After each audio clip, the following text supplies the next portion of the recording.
Let me just quickly give you a list of 4 emotions that can change your life in one day. Emotions are powerful. Sometimes it doesn't take much to alter your whole life direction.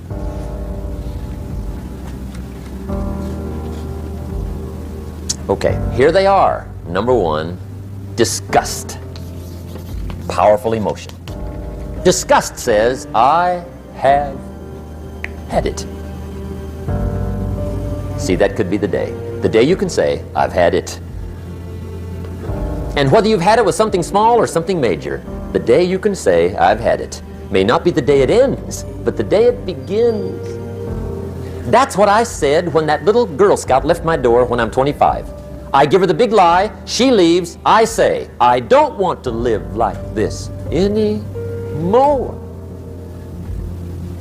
I've had it with lying and being broke. Powerful day. The man's finally had it with mediocrity. He's had it with being a loser. He's finally had it with those awful sick feelings inside, knowing his wife is at the grocery store looking at 2 cans of beans, one marked 37 cents, one marked 39 cents. And the guy sick inside knows his wife's going to buy the 37-cent can, and she doesn't even like the brand. Do you know why she's going to buy the 37-cent can? To save 2 cents. The guy sick inside finally says, I've had it. Being on my knees in the dust looking for pennies, we're not living like this anymore.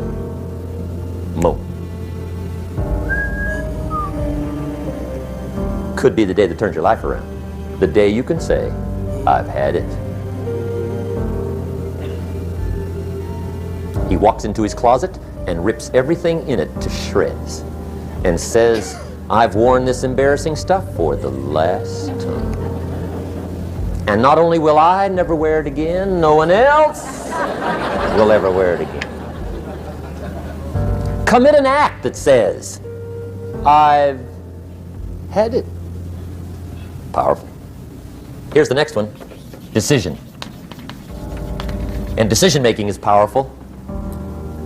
And it's emotional. That's those knots in the pit of your stomach, right? Waking up in the middle of the night in a cold sweat, trying to decide. We sometimes call it inner civil war. What shall I do? Well, for progress, you must decide. The best advice I can give you came from a wealthy friend of mine who said, if it's easy, do it easy. If it's hard, do it hard. Just get it done. If you went home tonight and in the next few days cleaned up a whole list of decisions, that might furnish enough inspiration for the next 10 years. I found this out many times after you've decided. Getting on with it is easier than deciding. Sometimes decision is the toughest part. Here's the next emotion, desire, wanting to bad enough. And I don't know how to tell you to want to. That's something you've got to come up with. There's 2 things I know about desire. Number 1, it comes from inside, not outside. You don't send off for it. Number 2, I know desire can be triggered by something. Who knows what it might be? Sometimes desire waits and sleeps for something to happen. Maybe it's a book, maybe it's a song, maybe it's a sermon, maybe it's a lecture, a seminar, maybe it's the conversation of a friend, a happening, an event. Who knows? The best advice I can give you is what I give my staff. It goes like this: welcome every human experience. You never know which one is going to turn it all on. Even the bad experiences. Sometimes from the bitterest experience comes the greatest awakening. So let down the barriers, take down the walls. The same wall that keeps out disappointment keeps out happiness. Let life touch you. Don't let it kill you, but let it touch you. Here's the last one. This one's powerful. Resolve. Resolve says, I will. 2 of the most powerful words in the language. I will. Benjamin Disraeli once said, nothing can resist a human will that will stake even its existence on the extent of its purpose. Shortly put, I'll do it or die. See, that's powerful. That could be the day that turns your life around. The world has a strange way of stepping aside when somebody says, I'll do it or die. The man says, I will climb the mountain. They've told me it's too high, it's too far, it's too rocky, it's too difficult, it's never been done before, but it's my mountain, I will climb it. Pretty soon you'll see me waving from the top, or dead on the side, because I ain't coming back. The best definition I ever got from the word resolve came from a little junior high girl in Foster City, California, up north. I'm talking to the junior high kids one day. I love to ask kids definitions. They come up with beauties. I got to the word resolve and I asked, who can tell me what resolve means? And I got several hands, and they were all pretty good, but the last one was the best. Little girl, about 3 rows back, held up her hand. She said, Mr. Rohn, I think I know what resolve means. I said, darling, what do you think it means? She said, I think it means promising yourself you will never give up. I said, that's it. Webster, stand aside.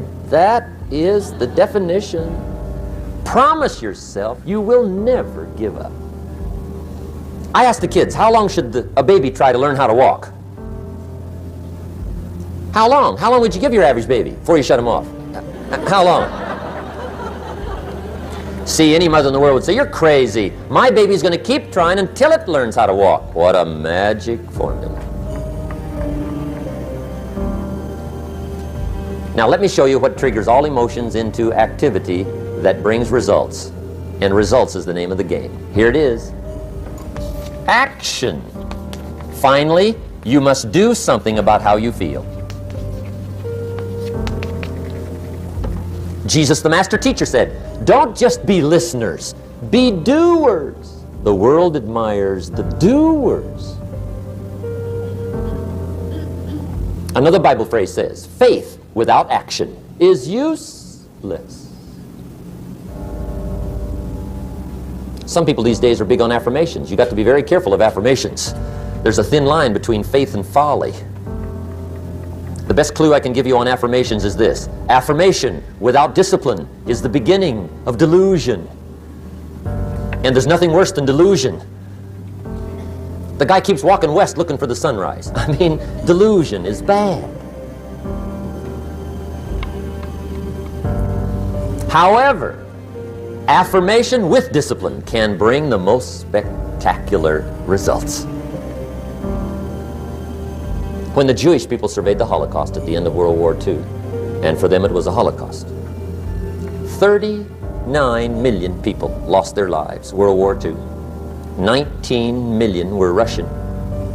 But compared to the population, it was not quite the Holocaust visited on the Jewish people. 6.5 million Jews perished World War II. 6.5 million.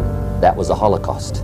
After Hitler's final solution and the Nazi jackboots and Eichmann and Bormann had done their evil task, 6.5 million. When the Jewish people counted the dead, surveyed the Holocaust, and mourned the loss, those that survived together said, never again. That was the affirmation.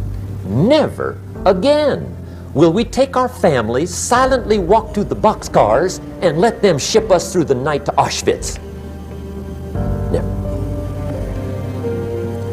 Well, that's good to make an affirmation, but the next question is, what are you going to do to back up the affirmation?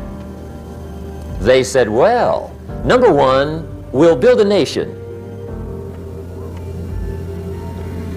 Then they said, we'll build an army. Wow. And a navy. My. And an air force. And we'll buy some bombs. My. And some bullets. Wow. We'll spend a big portion of the national treasure. We'll even spend some of Israel's finest lives. We mean it. Never again. That's called backing up affirmation with discipline. Does it work? Well, yes. They've been tested 4 times in war on their affirmation in the last 25 years. 4 times, major. The next to the last war was called the 6-Day War. As if to say, didn't we tell you? Never.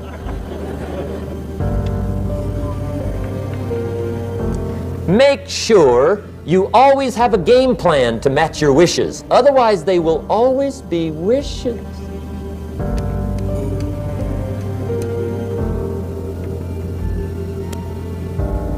The day that turns your life around.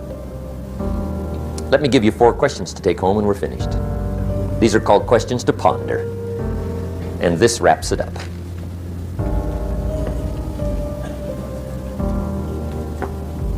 Gosh, you've been a great audience tonight. How fantastic for so many people here. It's been unbelievable. I've really enjoyed it. I could talk all night, but I'm staying here, right? So I got a maid, right? And you've got some ways to go. Okay, here's the questions I want you to take home in closing. First question is one of the major questions of the world. Why? Why should you try? Why read that many books? Why go that far? Why earn that much? Why share that much? Why learn all that? Why get up that early? Why put yourself through that much? Why try for all that? Good question. Why? One of the best answers to why is the second question. Why not? What else are you going to do with your life? Why not see how many books you can read, how far you can go, how much you can earn, how many friends you can make, how much personality you can develop, influence you can have, how many things you can accomplish, how far you can go and what you can see? Why not? You got to stay here till you go. Why not? The third question is, why not you? Why not you? Some people have done the most incredible things with limited start. Why not you? Some people have done so well, they get to go, they get to see it all, they get to do it, they get to be there. They get to have it, they get to enjoy it. Why not you? Why not you watching the morning mist rise over the mountains of Scotland? Exploring the mysteries of Spain, soaking up history in London. Why not you? You got to take a stroll through the Palace of Versailles. Why not you? You got to have lunch in one of those neat little sidewalk cafes in Paris. I mean, Denny's is okay. You got to try Paris. Someday you got to gaze directly at the Mona Lisa. I can show you where to find the most exquisite seashells in Miami and the Bahamas. I know where they are. Why not you? You got to shop on Fifth Avenue in New York. You got to stay at the Waldorf Astoria. Have dinner at Lou Chow's? Sliced roast goose on a bed of apple strudel. Why not you? You got to drink in an Arizona sunset. You got to see the world. You got to read the books. You've got to do the enterprises. You've got to be involved in commerce and love and travel and experiences. You got to do it all. Why not you? You've got to know the results that come from splendid discipline. There's nothing like a view from the top. And the last question is, why not now? Don't postpone your better future any longer. Get at it tomorrow with new vigor. Get you some new books. Ask some new questions. Set some new goals. Get you a new journal. Start your projects book. Get a game plan going. Do some more reading. Start to make changes. Have conversations. Make contact. And do it now. And if you will, I have a feeling one of these days we'll be hearing your story. You'll make us a phone call, write us a letter, get in touch with us and let us know what's happening to you. I want to thank you for being here. My final comment would be ask for God's help, which may sound a little strange coming from a strictly commercial company. We are not a religious order, but if you would allow me a personal word, that would be it. I think humans are unique, but we could all use a little help. But of course you've got to do your part. That's what we've talked about mainly tonight. Do your part, and I think God will do His part. It's a two-way street. And we do play a part. There's a story about the man who took a rock pile in 2 years, turned it into a fabulous garden. People came from everywhere to see it. One day a guy came by, saw the garden, thought it was fabulous, but he wanted to make sure the gardener didn't take all the credit. So to get his point across, he meets the gardener, shakes his hand, and says, "Mr. Gardener, remember you and the good Lord together have this beautiful garden here." And the gardener said, "Hey, I understand that. I know what you mean. He said if it wasn't for the sunshine and the rain and the miracle of the seed and the soil and the seasons, there would be no garden for sure. But he said, you know, you should have seen this place a couple of years ago when God had it all by himself. And I think that's true. We do play a part. I'm glad I was not an angel. I think humans have a lot more fun. You've made it a splendid evening, and I want to wish you the very best. Look forward to seeing you on the weekend. Make sure we get the little white slip of paper, and let's be in touch. I wish you the best. Good night. God bless. Thank you. Thank you.